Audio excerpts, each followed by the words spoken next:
ప్రభువైన యేసుక్రీస్తు నామమున ఈ నిన్నటి వరకు కార్యక్రమంలో మిమ్మల్ని కలుసుకోవడం ఎంతో సంతోషం. ప్రపంచమంతట పోరాటములు, యుద్ధములు, ఒకవైపున భూకంపాలు, ఒకవైపు వరదలు, అలా పలు కార్యాలు ప్రపంచమంతటా జరుగుతున్నాయి. అనేక మంచి విషయాలు జరుగుతూ ఉన్నాయి. వీటికి మధ్యలో ఇవన్నీ గమనించడానికి జనాలు కూడా బిజీ, వారికి సమయం లేదు. వాక్యం నెరవేరేది చూడటానికి మీకు సమయమే లేదు. సో ఇదే దేవుడు ముందుగానే తెలియజేసుంచాడు. అంటే ప్రజలు గ్రహింపు లేని వారిగా ఉంటారని చెప్పి ఇప్పుడు ఆ కాలఘట్టానికి మనం వచ్చాం. మనకి దేవుడు ఇది చూడటానికి ఒక మంచి అవకాశం ఇచ్చాడు. వాక్యపు వెలుగును మనకు అనుగ్రహిస్తున్నాడు. రండి నిన్నటి వరకులోనికి వెళ్దాం. మొట్టమొదటిగా ఎప్పటిలాగా ఇస్రాయేల్, ఇరాన్, యుఎస్ కాన్ఫ్లిక్ట్. ఇందులో ఆశ్చర్యమైన విషయం ఏంటంటే మరలా ఈ యుద్ధము 13 రోజులుగా ఇప్పుడు జరుగుతూ ఉంది. మేము నమోదు చేసిన ఈ రోజు వరకు ఈ యుద్ధము ముమ్మరముగా జరుగుతూ ఉంది. అంటే ఇరాన్ దేశం ప్రతీకార దాడులు అధికంగా చేస్తూ ఉంది. ప్రత్యేకించి అమెరికా వారి ఆర్థికాన్ని దెబ్బకొట్టే విధంగా ఇరాన్కైన యుద్ధాలు జరుగుతూ ఉన్నాయి. ఇందులో బాగా చూశారంటే అమెరికాకు చెందిన ప్రసిద్ధి ఎంఎన్సీ కంపెనీస్ అన్ని తాకబడ్డాయి. ఒకవైపు సౌదీ, కువైట్, ఈసారి బహ్రెయిన్ బాగా కాన్సంట్రేట్ చేయబడింది, తాకబడింది. సో ఇవన్నీ కూడా మనం ఏం చూస్తున్నామంటే ఈ వార్లో అమెరికా పెద్ద ఎత్తున తాకబడుతోంది. ఇది మాత్రం కాకుండా అమెరికా వారి ఆర్థికం బహు అధికముగా సెనేట్లో కూడా దీని గురించి మాట్లాడుతూ ఎందుకింత ఖర్చు పెట్టాలి, దానికైనా ఒక తీవ్రమైన ఖండనాన్ని వారందరూ కూడా తెలియజేశారు. ఇది కాకుండా ఈ యుద్ధమును గూర్చి ఎంతో టాప్ అయిన ఒక విషయం ఏంటని అడిగితే ఇస్రాయేల్ ప్రధాని చెప్పింది. తను ఏం చెప్పాడంటే ఈ యుఎస్ ఇరాన్ని తాకడంలో నాకు ఇంట్రెస్ట్ లేదు. అంటే ఆయన చెప్పింది I'm not interested to involve, దీనిలో పార్టిసిపేట్ చేయడానికి నాకు ఇంట్రెస్ట్ లేదు అని చెప్పిన్నాడు. యాక్చువల్గా ఈ యుద్ధాన్ని యుఎస్ ఆరంభించిందే ఇస్రాయేల్ కోసం. ఆరంభించి ఆ తర్వాత సమస్య అధికమైంది. తర్వాత ఇస్రాయేల్ కొంత ముమ్మరం చూపించింది, ఇరాన్పై తాకిడి చేయాలని చెప్పింది. యుఎస్ కొంత వెనక్కి వచ్చింది, లేదు ఇప్పుడు వద్దు అనే విధంగా మనం ఒప్పందం చేసుకుందాం. ఎందుకంటే హై ప్రెషర్, వారికి పలు చోట్ల నుండి ప్రెషర్ వచ్చింది, ఆర్థిక ప్రెషర్ చాలా ఉండింది. ఆ తర్వాత ఇప్పుడు చూశారంటే ఆ స్ట్రెయిట్ ఆఫ్ హార్మస్ అది ఇంకా ఇరాన్ కంట్రోల్లోనే ఉంది. ఇందులో అప్డేటెడ్ ఏంటని చూశారంటే హౌతీస్ వారు అంటే రెడ్ సీ వైపు వారి కంట్రోల్లోకి తెచ్చుకుంటున్నారు. అంటే స్ట్రెయిట్ ఆఫ్ హార్మస్ ద్వారా వచ్చే ఈ ఆయిల్ సప్లై అన్నది ఒక 30% అని చెప్తారు కదా, అంతకంటే అధికముగా ఆ హౌతీస్ వారి రెడ్ సీ వైపే, సౌదీ అరేబియా వారు బైపాస్గా అటువైపుగానే తీసుకెళ్తుండారు. ఇప్పుడు హౌతీస్ వారు అటువైపు అడ్డగిస్తున్నారు, ఇరాన్ వారు చెప్పి చేస్తున్నారు. అది మాత్రమే కాక హౌతీస్ వారికి ఇరాన్ ఎన్నో ఆయుధాలు ఇప్పుడు సప్లై చేస్తున్నారు. సో దాని పర్యవసనముగా ఆయిల్ ధర ఇప్పుడే చూశారంటే బ్యారెల్ ఇంతవరకు లేని ధర $100 దాటింది బ్యారెల్. ఇంకా వెళుతుంది అంటున్నారు. సిలిండర్ వెల ఇంకా అధికంగా పెరుగుతుందని కేంద్ర మంత్రి కూడా చెప్పి ఉన్నాడు. సో ఇది తీవ్ర స్థాయిని అందుకుంటూ ఉంది.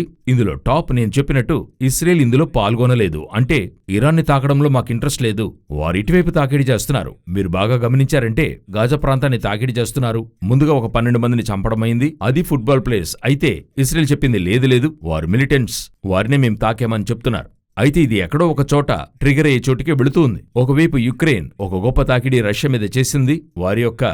వారి పెద్ద కంపెనీస్ మీద దాడి చేశారు. రష్యా ఇంత ఓపికగా ఉండడానికి కారణం ఇది నాకైనా ఒక నిదానం ఏంటని అడిగితే దేవుడు చెప్తున్నాడు, నేను వెనుకకు తిప్పి నడిపించి అని యెహెజ్కేలు 39:2లో చెప్తున్నాడు. ఇప్పుడు రష్యా ఒక బలవంతముగా తాకిడి చేసే పరిస్థితికి వచ్చి నుంచుంది. అదే ఇప్పుడు చూస్తూ ఉన్నాం. సో వీటికి మధ్యలో నాటోలో అనేక సమస్యలున్నాయి. స్పెయిన్కి, యుఎస్కి అయిన సమస్య తీవ్రతను అందుకుంది.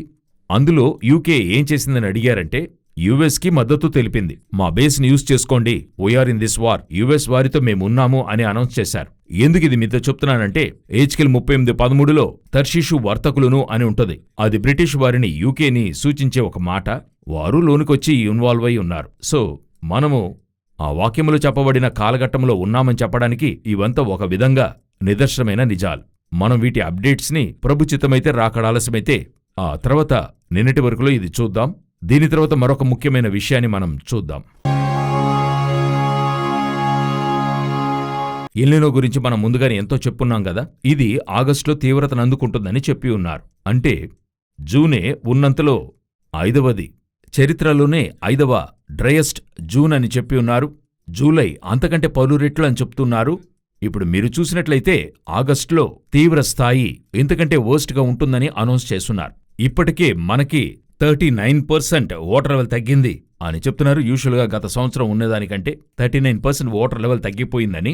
ఈ చెరువులు, నీటి మడుగులని డ్రై అయిపోయాయి. తంజావూరు ప్రాంతమంతా మీరు చూస్తే పలుచోట్ల డ్రై అయిపోయిందని చెప్తున్నారు. ఇంకా ఇప్పటికే మీకు సాధారణంగా అర్థం కావాలని చెప్తున్నాను. ఇంకా చూశారంటే సాధారణంగానే 40 డిగ్రీ సెల్సియస్ని దాటుతూ ఉంది. పలుచోట్ల ఫీల్స్ లైక్ 45 అన్నట్టుగా ఉంటుంది. 35, 37 ఉన్నా ఫీల్స్ లైక్ 45 అన్నట్టుగా ఉంటుంది. నార్మల్గానే ప్రజలిప్పుడు నైట్లోనే నిద్రపోవడానికి కష్టపడేంతగా వేడిమి ఉంది. ఇది మన వంటి దేశాలు చెప్పేది.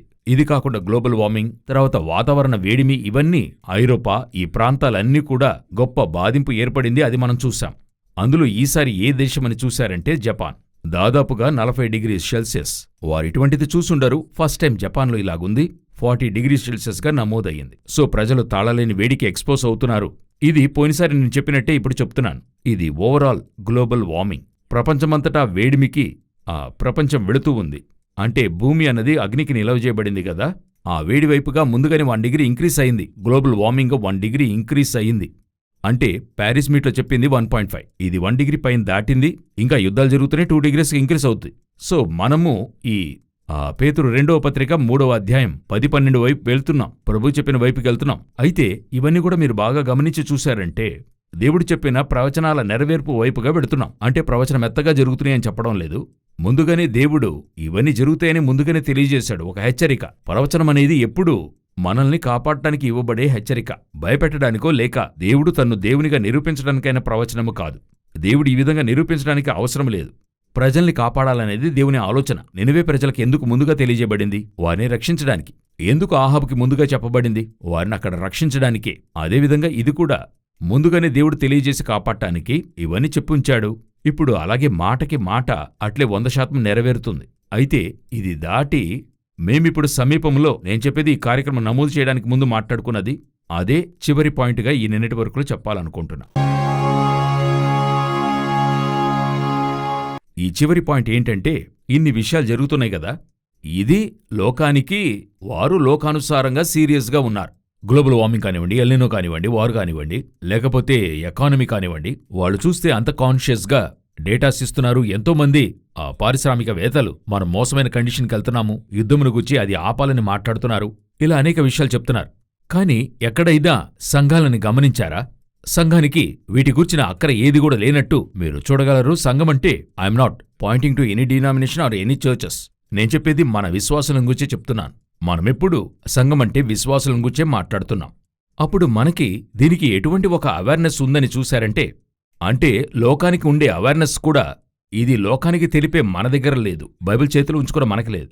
సమీపకాలంలో అంటే ఇది నమోదు చేయడానికి ముందు సేవకులతో మాట్లాడుతుండాను. అప్పుడు ఆయన చెప్పింది గమనించాను. ఇప్పుడు గత తరం వారు, నేను చెప్పేదొచ్చి ఒక 80s to 2010 వరకు ఉండే ఒక తరం వారిని తయారు చేయడానికి దానికి ముందుండిన తరం వారు, పరిశుద్ధులు, సేవకులు సరిగ్గా చేశారు. నెక్స్ట్ జనరేషన్ కరెక్ట్గా తయారు చేశారు. అలా తయారైన వారినే మనమందరం అనుకోండి. మనం అలా తర్బిదైన వారం సేవకులుగా అన్ని చేస్తున్నాం. అయితే ఈ 2001 నుండి 2026 వరకు ఈ 25 ఏళ్లు మీరు చూడండి, సంఘమంతా నార్మల్గా చెప్పేది సంఘము వర్స్ట్ స్థితికి వెళ్ళింది. లెక్కల్లోనైతే నేను చెప్పేది సంఘ విస్తీర్ణత కూడి ఉంటుంది. సంఘములో విశ్వాసుల లెక్క పెరిగి ఉండొచ్చు. అయితే not based upon the quality. Spiritual quality పెరిగిందా అంటే, విశ్వాసులు మీకే మనస్సాక్షికి తెలుసు, అంతర్గతంగా తెలుసు, స్పిరిచువల్గా పెరగలేదు. మనం వర్స్ట్ కండిషన్కి వెళ్ళాం. ఒక కూటము బైబిల్ చెప్తుంది కదా, పరిశుద్ధులు ఇంకా పరిశుద్ధులుగా ఉండనేమో. ఒక కూటము స్పిరిచువల్గా పెరుగుతుంది. అయితే అధికపక్షమైన కూటం నిర్విచారముగా. ఎందుకు వీరికి ఈ థాట్ లేదు? ఇంత విషయం జరుగుతుంది. అయితే 30 సంవత్సరాల ముందు ఇంత జరగలేదు. ఈ వార్ లేదు, ఎల్నినో లేదు, గ్లోబల్ వార్మింగ్ లేదు, ఇంతటి కరువులు, ఎన్ని భూకంపాలు లేవు. ఈ 25 ఏళ్లే ఇంతగాను. అంతకుముందు 1-2 ఉండేవి. అయితే అప్పుడు ఆనాడుండిన జనరేషన్కుండిన, స్పిరిచువల్ జనరేషన్కుండిన ఒక కాన్షియస్నెస్, వారిలో ఉండిన రాకడకైన ఆతృత, పరిశుద్ధతకైన కార్యము, సంఘంలో ఉన్న వైరాగ్యం, సువార్తను తెలియజేయాలనుకునేటువంటి వారి యొక్క వాంఛ, ఇవేవీ ఇప్పుడు లేవు. చూడండి, దానికేంటి కారణమని అడిగారంటే, దానికి ముందున్న జనరేషన్ 1950s to 70s వరకు ఉన్న పరిశుద్ధులు, వారు వేసిన బీజము ఒక మంచి జనరేషన్ తయారు చేసింది. అయితే ఎక్కడ తప్పు జరిగింది అని చూశారంటే, గత జనరేషన్లో మరో జనరేషన్ తయారు కావడం మిస్ అయింది. అదే ఇప్పుడు క్షుణ్ణంగా తెలుస్తుంది. ఇప్పుడున్న వాళ్ళందరూ కూడా ఏలీలాగా వారు చైర్లో కూర్చోవడం అయ్యింది. అలా సెటిల్ కావడం వల్ల ఇప్పుడు రాబోయే జనరేషనే, ఒకవేళ ఇందులో ముఖ్యమైన విషయం ఏంటంటే, వచ్చే జనరేషనే రాకడలో ఎత్తబడటానికి అనేక అవకాశాలున్నాయి. కారణం, ఆ ప్రవచనాలు నెరవేరే స్థానంలో ఉన్నాయి. అయితే ఇప్పుడే సంఘము నిర్విచారంగా ఉంది. దయచేసి ఉజ్జీవం అంటూ మీరనుకునే ఉజ్జీవం ఏదో 50,000 మంది కూడితే ఉజ్జీవం, 1,00,000 మంది కూడటం వల్ల అదేదో ఉజ్జీవం కాదు. ఉజ్జీవం వెలుపట నుండి సంఘములోనికి రానే రాదు, సంఘము నుండే బయటికెళ్తుంది. దయచేసి సంఘములో సత్యము లోపల ఆత్మలో పరిశుద్ధాత్మలో విశ్వాసములో బలపడండి. ఇక కాలము ఖచ్చితంగా చెల్లదు, మీకు హెచ్చరికగానే చెప్పబడుతుంది. దయచేసి మరో తరాన్ని లేపడానికి ప్రయత్నం చేయండి. వారికేమి చేయాలో చూడండి. లేదంటే ఒకరోజొస్తుంది, నోవహు కాలములో దేవుడు దీర్ఘశాంతంతో వేచి ఉన్నప్పుడు వారు లోబడిన ఆత్మలని వాక్యం చెప్తోంది. ఆ చోటికి మనము రావడానికి ఎన్నో అవకాశాలున్నాయి. దేవుని చిత్తమైతే రాకడాలస్యమైతే మరొక నింటి వరకు ద్వారా కలుసుకుందాం. God bless you.